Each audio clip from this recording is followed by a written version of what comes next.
have seen this, but the rivalry is, I guess, heating up now. But There is certainly no love lost between the Peterborough Petes and the Oshawa Generals.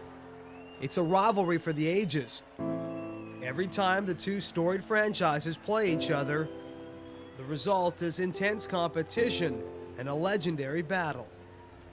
Rivalry is great, and it's strong and still going forward, and it's felt right from the top right down to the bottom. Rivalries are great for hockey. I think that from a standpoint, the fans know that it could be a real interesting night. The rivalry's good. I think it manifests itself game by game, and I mean, there's games in the past with Peterborough Oshawa where there's, it's been hard played, but not necessarily the fisticuffs. They rarely trade with each other because they don't like each other. Every year, the rivalry is passed down from team to team. And it's even better when you get those 2 points against Oshawa 45 minutes down the road. As this love-hate relationship has made for some of the most exciting and most memorable junior hockey games.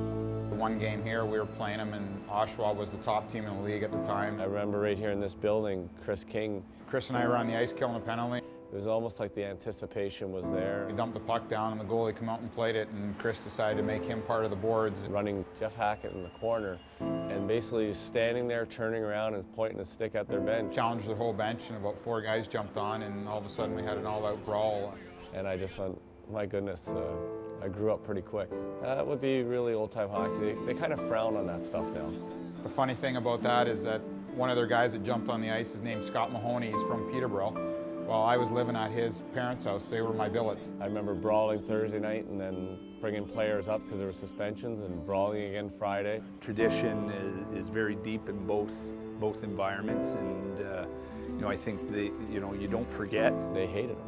They hated that other team, and the reason why they hated them is because the team before them hated them. Every team seems to have someone that they just hate playing against. I think it's still Oshawa here, and it'll always be Oshawa as far as I'm concerned.